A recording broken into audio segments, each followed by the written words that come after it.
గొప్ప నటనతో, హుషారైన పాటలతో కుర్రకారును ఉర్రూతలూగించారు అలనాటి అందాల తార బి. సరోజాదేవి గారు. కథానాయికగా ఎన్నో పాత్రలకు ప్రాణం పోసి తనదైన శైలి ముద్ర వేశారు. వృద్ధాప్య సమస్యతో సోమవారం ఉదయం బెంగళూరులోని తన నివాసంలో మరణించారు. తెలుగు, కన్నడ, తమిళం, హిందీ చిత్రాల్లో అగ్ర హీరోల సరసన ఆమె నటించారు. 13 ఏళ్ల వయసులో చిత్రరంగంలో అడుగుపెట్టిన సరోజాదేవి గారు దాదాపు 200 చిత్రాల్లో నటించి అభినయ సరస్వతిగా గుర్తింపు పొందారు. సరోజాదేవి గారిక లేరు అన్న నిజం దక్షిణాది చిత్ర రంగాలను దిగ్భ్రాంతికి గురి చేసింది. కన్నడ నాట పుట్టిన తెలుగు వారిని అందాల అభినయంతో ఆకట్టుకున్నారు.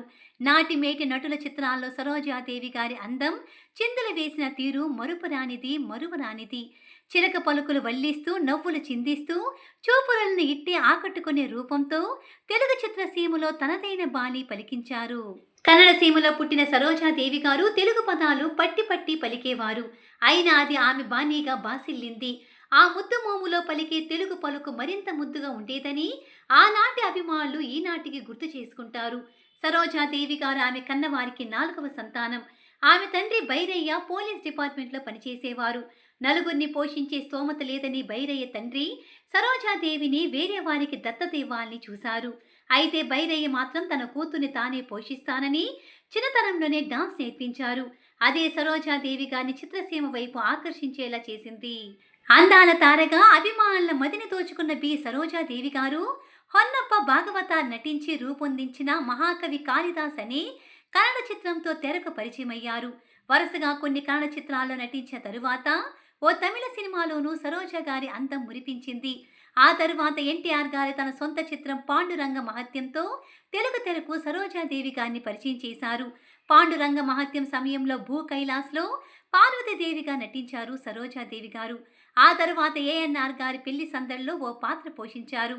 కానీ ఏఎన్ఆర్ గారితో ఆమె నటించిన పెళ్లి కానుక నటిగా సరోజాదేవి గారికి మంచి మార్కులు సంపాదించి పెట్టింది. పెళ్లి కానుక సమయంలోనే ఎన్టీఆర్ గారి దర్శకత్వంలో రూపొందిన తొలి చిత్రం సీతారామ కళ్యాణంలో రామారావు గారు రావణునిగా నటించగా సరోజాదేవి గారు మండోదరిగా అభినయించారు. ఈ చిత్రం విడుదలైన 20 రోజులకే ఎన్టీఆర్ గారు సరోజాదేవి జంటగా తెరకెక్కిన ఇంటికి దీపం ఇల్లాలే విడుదలయ్యింది. అందులోనూ సరోజాదేవి గ్లామర్ గమ్మత్తుగా జనాన్ని ఆకట్టుకుంది. దక్షిణాదిన నాటిమేటి హీరోలందరూ సరసన సరోజాదేవి గారు అభినయించి అలరించారు. సరోజాదేవి గారు నవ్వు మోము చూస్తే చాలు అనుకునేవారు. ఆమె నటించిన చిత్రాలను చూడటానికి థియేటర్లకు పరుగులు తీశారు.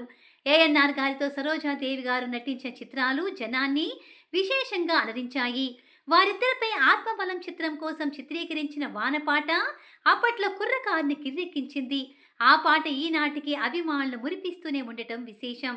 సరోజాదేవి గారిని తెలుగు సినిమా రంగానికి ఎన్టీఆర్ గారు పరిచయం చేయగా ఆయనతో అనేక చిత్రాల్లో నాయికగా నటించి మురిపించారామె. 2009 సంవత్సరం ఎన్టీఆర్ గారి జాతీయ అవార్డును ఆంధ్రప్రదేశ్ ప్రభుత్వం నుండి సరోజాదేవి గారు అందుకోవడం మరింత విశేషం. సినీ రంగానికి ఆమె చేసిన సేవలకు గాను ప్రభుత్వం ఆమెను 1969లో పద్మశ్రీతో, 1992లో పద్మభూషణ్ పురస్కారాలతో సత్కరించింది.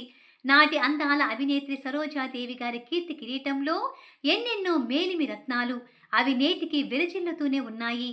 ఆ కాంతి తరిగిపోదు, సరోజాదేవి గారి కీర్తి కరిగిపోదు.